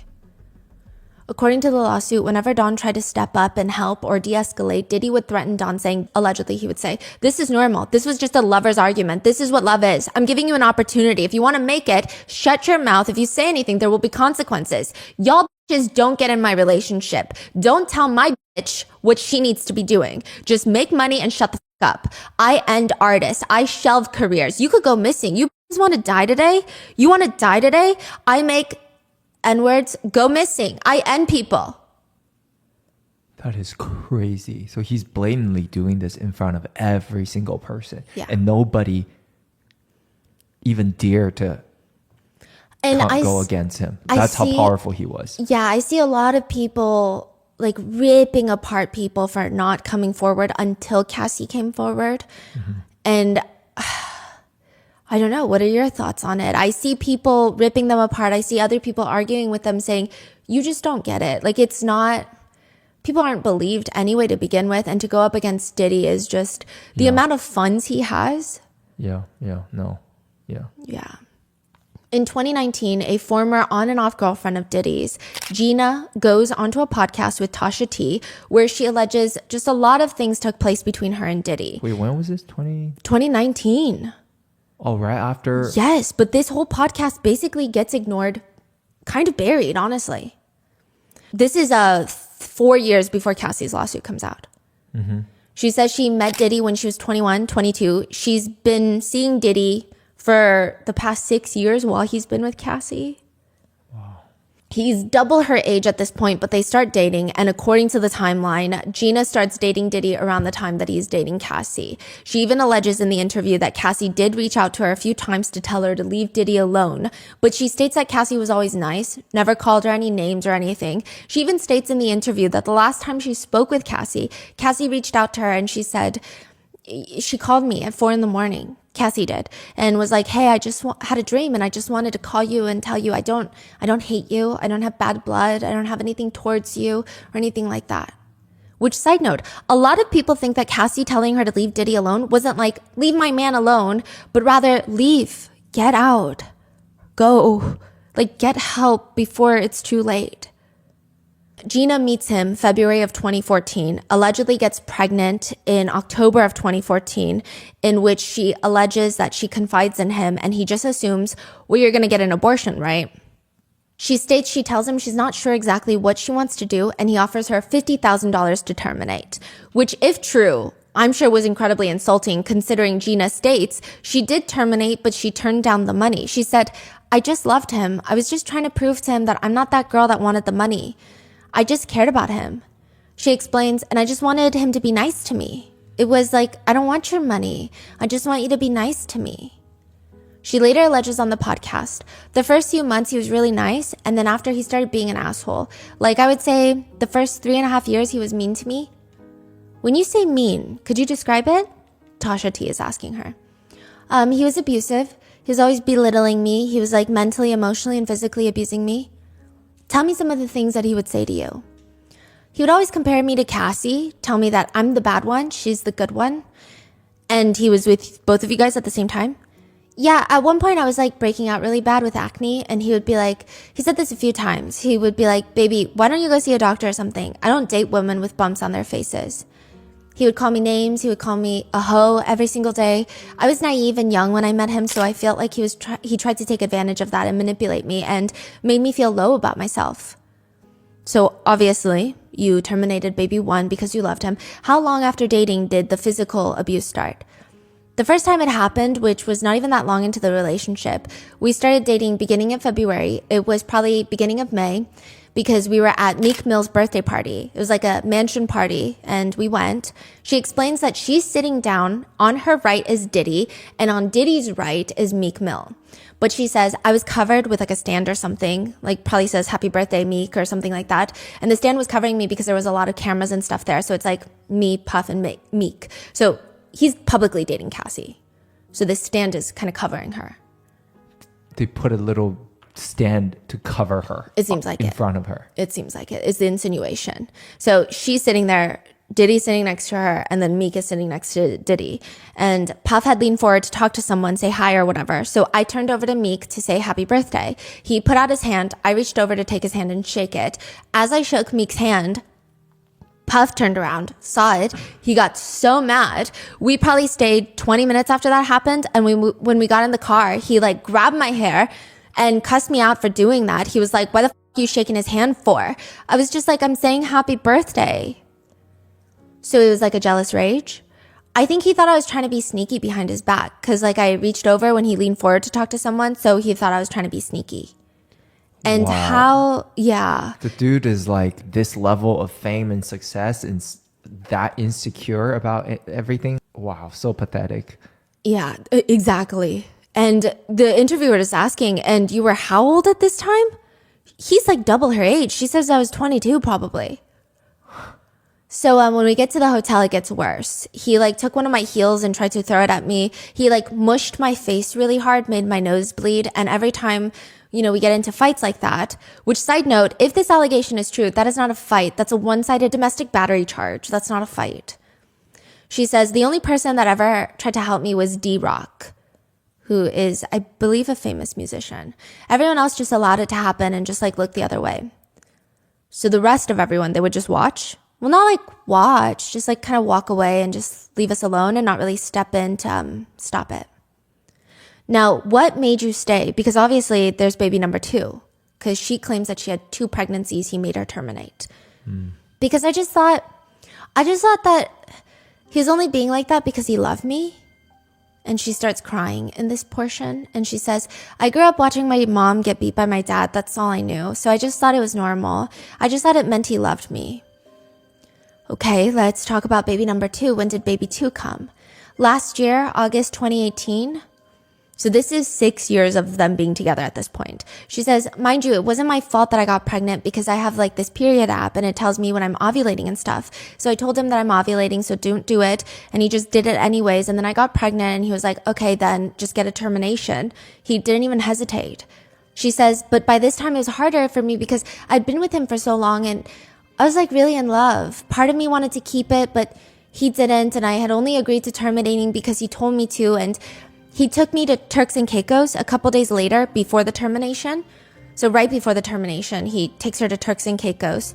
And during that time, he was just giving me like alcoholic drinks to drink. And I was like, I'm not that comfortable. And he was just like, you're going to get an abortion anyway. He was kind of being distant towards me the whole trip anyway. She alleges that they come home from their trip on Sunday and the plan was to get the termination on Monday. She says when they get back on Sunday, quote, he had left me to go meet up with Cassie. So he just kind of like left me there for like half the day. And I was like, how are you going to leave me when you want me to do this thing tomorrow? He was obviously just making excuses on why he had to go. So because he left on Sunday, I was like, I'm not doing it tomorrow though. I'm not going to terminate tomorrow. I just need some time to think about it. So I told him that I just need time to think about it. And he was like, well, then you can't leave my house. Like just being mean to me. He was like, I did this and this and this for you. And you told me you were going to do this and now you're not doing it anymore. Like you can't get out of my house. She states she got the termination, but quote, not only that, I had to go home 2 days later because he had to go on a trip to Burning Man. So I had to go through that and he went to Burning Man and he just left me fucked up and he didn't even, and you know, you don't get cell service in Burning Man because it's a desert. So I couldn't even get a hold of him. His texts weren't even coming through. I was just at home by myself, just fucked up in the head and he didn't even care. Like it was just me. If he had to do something that traumatic for me, I wouldn't just leave him and go on a trip. This is on a public interview? Yeah. And people didn't care when that happened. She also talks about another time Diddy was abusive. And she says, the other time was when he caught me texting another man. It was in Miami. It got really crazy at that time. We were upstairs. We were in his closet and he pushed me and I fell to the ground. He stood over me. So I was like laying on my back. He stood over me and he started punching me on the sides of my head. Like just on both sides, she describes. And I was just like covering my face. After he got done doing that, because he was like standing over me, he like stomped on my stomach really hard. It took the wind out of my breath. I couldn't breathe, but he kept hitting me. I was like pleading with him, can you stop? Can you stop? I can't breathe. He stopped for a little bit, then he grabbed my hair from the back and was punching the back of my head. And he was just avoiding my face when he was hitting me. The next big fight we got into at that point, I was fighting back because I had just had enough of his shit. And he kept pushing my buttons and I was just trying to calm the situation down before it got worse. And he kept pushing me and pushing me. I left his bedroom and went to his guest house because he has like a separate guest house. Now, side note, again, if the allegations here are true, she states the guest house has a meditation room, which is just, people think it's ironic. He followed me there and he continued talking shit to me. And I just got to the point where I was just so angry. And I took a bottle of De Leon tequila, smashed it on the ground. And he was like, you did that at my house with my kids here? I ran out of the meditation room. He chased after me, pushed me onto the ground outside, took my hair and was dragging me across the grass with my hair. After that, a couple hours later, it was the weekend. So we had people coming over and he just acted like nothing happened. He was dancing, laughing, talking to me like we didn't just get into a physical fight. It was always a push and pull with him. He wanted to pull me close to him and push me away at the same time, which confused me and it just hurts. She also alleges that he was cheating quite a bit throughout all of this. He would just tell her that it's just her and Cassie, but she always found him texting other people. She claims that his nanny even texted him naked photos.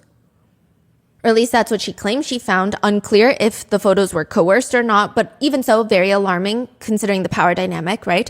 But I digress. She finds pictures of the nanny naked on his phone, according to her allegations, and she claims that he doesn't even feel guilty or ashamed. He just says, well, what do you expect? You're f***ing with a superstar. She also claims that he once hit her in front of her child. So she has a child from a previous relationship. Her daughter was 3 years old at the time. But she states he never abuses women in front of his children because he doesn't want them to see him like that. Really? That's the allegation, but it does seem kind of to track. In Cassie's lawsuit 4 years later, she alleges that once she was, quote, healing and being trapped in Diddy's LA house to heal from her injuries that he gave her, he FaceTimes her because he's out of town and instructs her, quote, you got to go up and put more makeup on. My son can't see you like that. Because I guess her bruising was showing.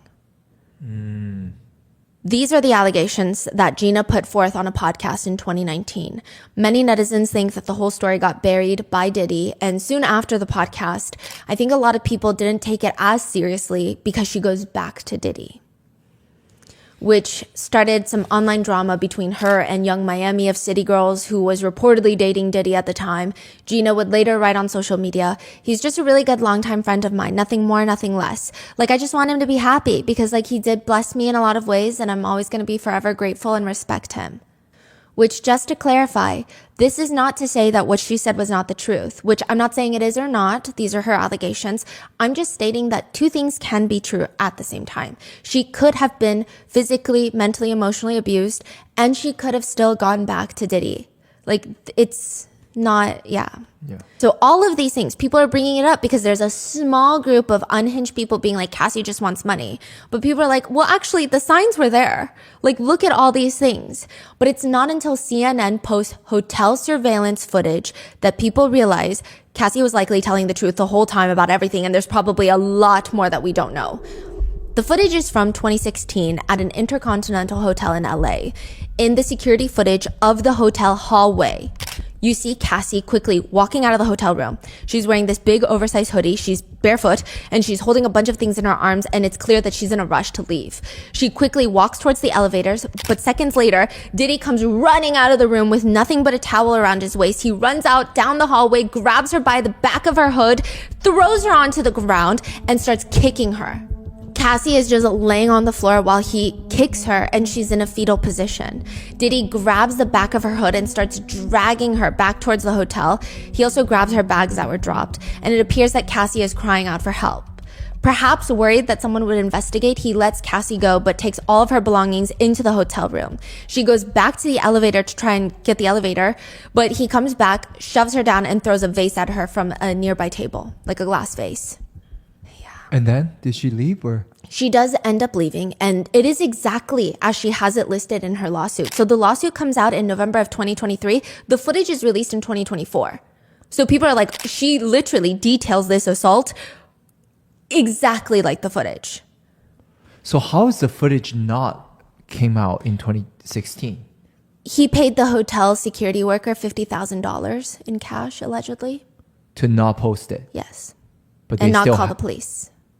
I think that he gave Diddy a copy. I don't know who else has copies. I imagine if someone like that is willing to take $50,000 to not release it or call the police, he probably took a copy of his own. Right. So who knows how many copies are truly out there. The hotel has it still, right? He probably still had it. Okay, the hotel was owned by a big hotel company, and they state that hotel is no longer under their management and they don't have any files from them. So they're saying we didn't leak this in 2024. So this was leaked by somebody. It's unclear how CNN got this footage, and this becomes a whole thing because Diddy's attorneys are later going to allege that the government gave it to CNN. It's a whole thing. But it is exactly as Cassie has it listed in her lawsuit. She explains what happens afterwards, even though it's not captured on footage, or at least the released footage. Her attorney states, Cassie managed to get into the elevator, and when she got to the lobby, quickly took a cab to her apartment. Upon realizing that her running away would cause Mr. Combs to be even angrier with her, and completely stuck in this vicious cycle of abuse, Ms. Ventura returned to the hotel with the intention of apologizing for running away from her abuser. The lawsuit states in or around March 2016, during that FO at the Intercontinental Hotel Century City, LA, Mr. Combs became extremely intoxicated and punched Ms. Ventura in the face, giving her a black eye. After he fell asleep, she tried to leave the hotel room. As she exited, he woke up and began screaming at her. He followed her into the hallway of the hotel while yelling at her. He grabbed at her and then took the glass vases in the hallway and threw them at her, causing glass to crash around them as she ran to escape in the elevator. So I feel like the lawsuit doesn't even really describe it, how bad it is. I'm not saying it's intentionally downplayed, but it almost downplays it compared to the footage. So think about everything else that's downplayed. Exactly. So with the video being released, Cassie's attorney made a statement stating, "The gut-wrenching video has only further confirmed the disturbing and predatory behavior of Mr. Combs. Words cannot express the courage and fortitude that Ms. Ventura has shown in coming forward to bring this to light." Once this footage is leaked, all these other clips start going viral. I think people are trying to see if they could have seen the clues. The Met Gala interview from 2015 has gone viral. And at the time, nobody really noticed, but Diddy and Cassie are being interviewed by Andre Talley, and she walks up to shake his hand.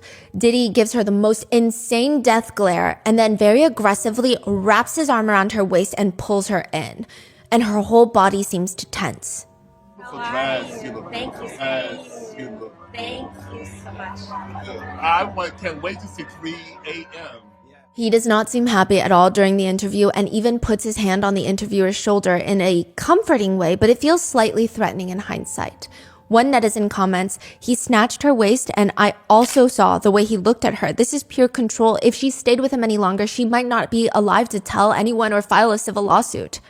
The look he gave her for even shaking another man's hand, Diddy is going to have plenty of more women coming out of the woodwork. He's a monster. Then in 2017, they're back at the Met Gala. They're interviewed by Andre again. And it appears that she's reaching her hand out to shake his hand, but pulls back awkwardly while he appreciates her dress. She seems incredibly reserved this time. Like she doesn't even want anyone to focus on her or her dress. And in comparison to the last Met Gala, where she approached Andre, shook his hand, this time she just waits in the back for Diddy to almost let her walk up and show off her dress. Hardest working man in showbiz. Is this your avant-garde moment? Yeah. This is it. This is fearlessness. This is it. The next Met Gala clip that goes viral is the next year, 2018, the year they break up. The theme is heavenly bodies, fashion, and the Catholic imagination. So Liza Koshy was asking each attendee the same question. Is there anything you'd like to confess tonight? Playing into the theme. But when she asks Cassie, a lot of netizens have pointed out, Diddy gives her a death glare once again. She stammers for about half a second before putting her hands into a prayer and saying, "I keep everything here, right here, or right here." And she points at herself and Diddy. She says she keep everything right here between him and her and Diddy? Yeah, or like her and prayers, God, I guess. But it's just the way that Diddy looks at her when they ask this question and the way that she it seems that she appears nervous and stressed about the question. Confess tonight before you go in. Keep everything right here. There you go. Or right here. There you go. One comment reads, when she asks Cassie if there's anything she wants to confess, Diddy is giving Cassie the death stare and Cassie hesitates, as if she's afraid to respond with the wrong thing. It's sad to see that she was that scared. Others have pointed out that Diddy is standing there in all white with crosses on while she's going through the most demonic shit. Even after the breakup went public, Diddy posts on Instagram a screenshot of the Michael Jackson song, "The Lady in My Life," and he captions it, "If anyone sees Cassie this weekend, please tell her to listen to this song 100 times. Now, some people believe there are theories that maybe this was a song played during freak-offs or something that's not actually meaningful. Notable lyrics include 2 hearts and a beat of ecstasy, come to me girl and I will keep you warm, stay with me, I want you to stay with me, I need you by my side, don't you go nowhere. Even after everything he did to her, he still has the audacity to publicly try to do this and talk to her. It feels like a threat. Another friend of Cassie's comes out to state that Diddy gave Cassie a black eye the night before her Perfect movie premiere in 2016, where she's the main female lead, which has everyone digging up those clips again. And in an interview at the premiere for that movie, an interviewer makes this kind of normal statement where she says, you and Terrence, your co-star, the male lead, the love interest in the movie, I mean, you guys were definitely believable. No, we're friends at the end of the day. And that is very awkward when you're just friends with somebody and you're not in love. But netizens have commented that you can see bruising on her face while she's answering these questions. It's unclear if it's the lighting or if there are bruises there. But others have also pointed out how she answered the question by the interviewer. They think it's just odd. Now, side note, in another interview, Cassie talks about how Terrence, her co-star, was nervous for their slightly scene in the movie because, quote, he was super nervous because he knows Puff, and I think they had a conversation and Puff was just like, make it believable. It's awkward as hell when you're not in love with somebody and you have to do something like that. The interviewer jokes that perhaps Terrence messed up the scene on purpose so he could redo it all over again, and to which Cassie's co-star, another female guest that was on this podcast, she responds, don't get Terrence hurt now. And I think it was all a joke, but it's all people are bringing up in hindsight. A lot of netizens have also pointed out that it's kind of strange that Cassie has to keep mentioning to the world that it's uncomfortable doing these scenes with someone you're not in love with. I mean, that's acting. It's nothing new. No. Some believe it's a reference to the freak offs that she did not want. Like, you don't want to do this with people you're not in love with. Others believe it's her desperately trying to tame the very violent, very jealous Diddy because she's scared for her safety. Or maybe even Terrence's safety and his car. In another interview for the same movie, which was released a year or two before their final breakup, the interviewer asks her if she thinks it's okay to keep a relationship a secret. I mean, it depends on where the relationship goes. If it's something that you didn't want to share and it's your secret, it's your secret. I do believe in karma if you're hurting people, but... In another interview about the same movie, she's asked about how she feels about Diddy being at the premiere, watching her and Terrence because they have scenes. They say your boyfriend's going to sit down next to you and you and Terrence are. What does that feel like? It's work. It feels, I mean, obviously there's a little bit of anxiety with that, but Terrence is a good friend of mine and, you know, Puff has been so understanding with everything, so it's good. But people have said it feels a little odd in hindsight. Not that the interviewer's question was odd, but just in hindsight of Diddy watching the freak offs and the same thing with the movie. She's asked about her boyfriend Diddy as well. You know, what makes you guys work? She responds, I think that what makes any relationship work, if it's working, you know, just not talking about it too much, just keeping it close to your heart. That feels like has a lot of dual meanings. Yes. Because people are saying, if it's working, not talking too much. Others have just pointed to another interview to show how much power Diddy has in the industry. The interviewer says, I mean, look, there's no way around it. You're Diddy's girlfriend. He's a marquee name. He's one of the richest guys in our culture, hip hop, richest guy in the world, honestly, one of them. And I'm sure you being your own person, it's pretty hard to navigate a relationship with someone like Diddy. Cassie does state it's hard because nobody associates her with music anymore, but more so just Diddy's girlfriend. But she still has that core group of fans that are just asking for more and more music, and it's difficult because, you know, she loves music and she's working on it. People have also taken apart a video Cassie uploaded, a music video released 1 year before their breakup. It's titled Cassie, a short film where she alludes to a toxic relationship and she says he's like an aggravating high. Like the high you want to go away, but you never want to go away. It creeps up on you, has you do some crazy shit you would never do, and then it leaves you in the middle of the night. In it, she has a line that says, I just want to be free. And in the end of the short film, she drives off from the toxic relationship by herself, and she's standing in the desert with her arms outstretched, to which people allude and think it's her spreading her wings. She does state in an interview that this short film was really important for her because she was involved in every creative aspect of it. Furthermore, because hindsight is 2020 and eye-opening, a lot of people have pointed to the fact that it's crazy how nobody knew what was going on behind closed doors, because after their final breakup, there was a whole TV segment on whether or not Cassie should go back to Diddy. People were commenting about how they break up every single year and it seems like Cassie is just really looking for that ring. She wants to get married. They also state that Diddy is posting on Instagram about how much he wants her back and it's so romantic. Again, they clearly don't know what's going on behind closed doors, but a lot of people have pointed out just to say, we truly don't know the private lives of these celebrities. Even other celebrities don't know sometimes. But all these clips start getting brought back up and making its rounds online. Oh, along with a picture that has been circulating that's rumored to be Cassie wearing sunglasses, and she has a busted forehead, busted lip. This is while she's dating Diddy, but she said that Dubai was crazy, like her trip to Dubai was crazy, and it was quickly deleted from her Instagram. What does that mean, Dubai is crazy? I think she was insinuating she tripped and got hurt, or it was just so crazy she was drunk and she was having too much fun. But a lot of people think that it was the abuse. And this was her way of trying to maybe even test the waters and hope that people would be like, oh my gosh, wait a minute, is she being hit or something? Now, all these clips, they start being brought back up and making its rounds online, including the interrogation of Jonathan Odie, the man from the Trump Hotel who claims to have been a for Diddy because he was saying everything about the freak-offs before Cassie's lawsuit. Who is this guy? He is a stalker. It seems that a lot of netizens believe he has association with Diddy and Cassie. He likely was a worker that engaged in the freak-offs. He likely was paid off. Some people think that maybe he tried to blackmail Diddy for money. Some people think that Diddy hired PIs to follow him. And it just kick-started this paranoia in probably an already slightly unwell mind. And it spiraled into him creating all these crazy conspiracies to make sense of everything. Yeah. Okay. And I'm sure the drug usage didn't help. Many netizens believe that he was telling the truth. They comment, 2018, this man is crazy. 2024, wow, he was telling the truth. Another comments, this is why I don't write people off as crazy immediately. This guy had no reason to lie, and his story from 6 years ago is consistent with what we're hearing today. Another reads, this is why I get mad when people ask victims, why did you wait until now to say something? People have been saying something for many years and they were called crazy, ignored, not believed, and nothing was done about it. That man has gotten away with destruction for years because of this. I believe every word Jonathan has said. Some just comment, what if those bottles of baby oil are laced with liquid cocaine?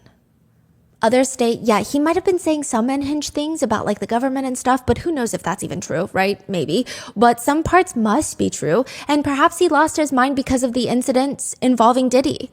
I don't think he's a nutbag. I think he went into a state of psychosis triggered by drugs, and he was paranoid because of Puff Daddy's handlers were following him, harassing him, and threatening him. Others don't believe a single thing Jonathan says. They say lies on top of lies on top of lies. Diddy does officially come out to respond to the hotel footage that was revealed by CNN. He states now in a since deleted Instagram video, remember, this man goes from, these are baseless, outrageous lies, to, it's so difficult to reflect on the darkest times in your life. Sometimes you gotta do that. I was fucked up. I hit rock bottom. But I make no excuses. My behavior on that video is inexcusable. I take full responsibility for my actions in that video. Disgusted. I was disgusted then when I did it. I'm disgusted now. I went and I sought out professional help. I had to go into therapy, go into rehab. I had to ask God for his mercy and grace. which a source who knows Diddy says about his comment about hitting rock bottom. Rock bottom must be his personality. I've never not seen this person. Netizens have commented, he did not hit rock bottom. He hit Cassie repeatedly until she was a shell of a woman. Other comments read, if he's this brazen and brutal in a hotel hallway, just imagine how evil he is behind closed doors. I'm more scared of what hasn't been caught on camera. When someone says, why didn't you leave? Remember this video. Cassie was leaving, or at least she was trying to. The fact that the hotel security accepted a $50,000 payoff to hand the footage over to the abuser instead of calling the police to attempt to help this woman is disturbing and disgraceful. Others just point out, wait, weeks ago he said the accusers were liars and now this video gets dropped and he takes full responsibility. Others just ominously write, you can apologize and you can repent, but the crime you committed, you still have to pay for it. Additionally, in a since taken down Instagram post, Misa Hilton, one of the mothers of Diddy's children, she's the mother of 30-year-old Justin Combs. She's actually known Diddy since she was a teenager. Yeah, she addresses the footage. She says, I am heartbroken that Cassie must relive the horror of her abuse, and my heart goes out to her. I know exactly how she feels, and through my empathy, it has triggered my own trauma. He needs help, and I am praying that he truly does the personal work and receives it. Some netizens thought the statement was interesting. It seems like she's being careful with her words to not land herself in legal trouble, but netizens have also pointed out the fact that she said she's reliving her own trauma. Is that trauma that she had with other people or with Diddy?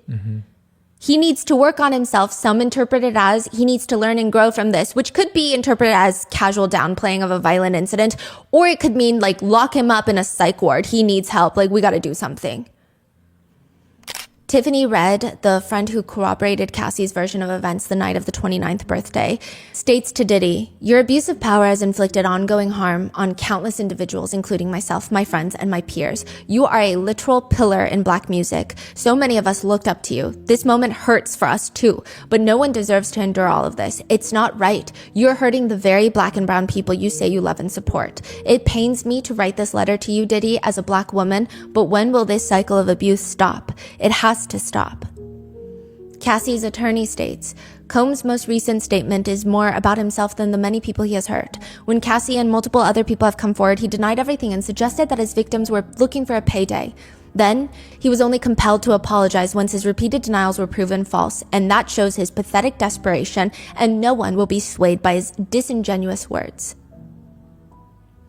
The Tiffany Red's message to Diddy, is that like you say she wrote a letter? An open letter to Rolling Stone, because at that point, there were some people that were not really believing Cassie or believing, yeah, well, you're only saying that now because you want money. Got it. Okay.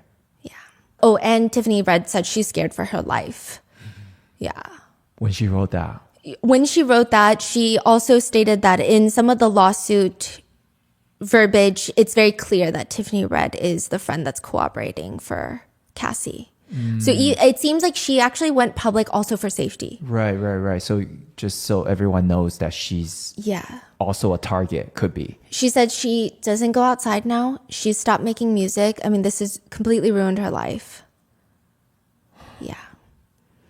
Cassie has also made her only public statement since her lawsuit about the matter. She writes, "The outpouring of love has created a place for my younger self to settle and feel safe now. But this is only the beginning. Domestic violence is the issue. It broke me down to someone I never thought I would become. With a lot of hard work, I'm better today, but I will always be recovering from my past. My only ask is that everyone open your heart to believing victims the first time. It takes a lot of heart to tell the truth out of a situation that you were powerless in.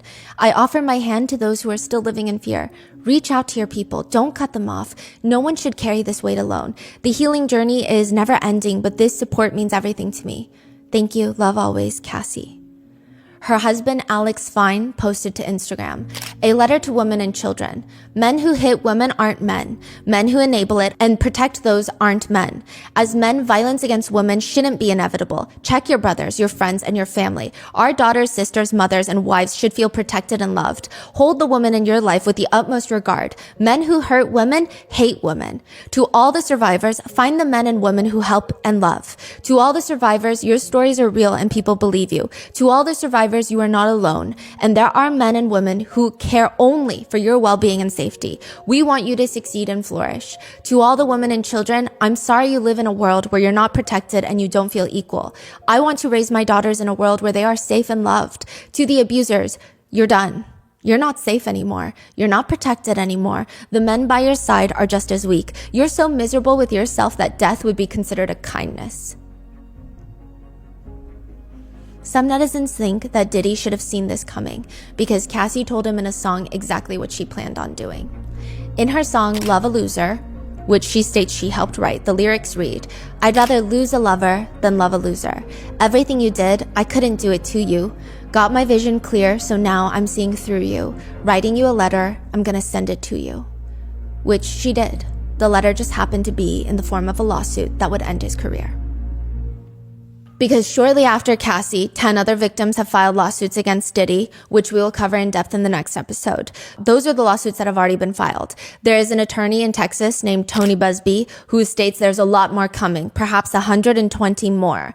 Out of the 120 accusers he is representing and working with, Tony says 60 of them are men, 60 of them are women, and 25 of them were minors when the alleged abuse took place.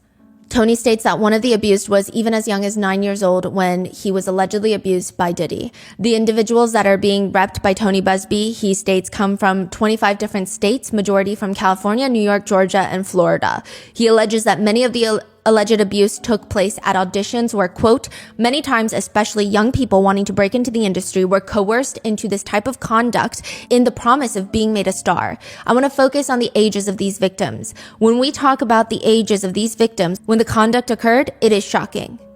He states, "This should have never been allowed to go on for so long. This conduct has created a mass of individuals who are injured, scared, and scarred." He states that he has set up a hotline for any victims of Diddy to call. They have received over 12,000 calls in just 24 hours. Whoa.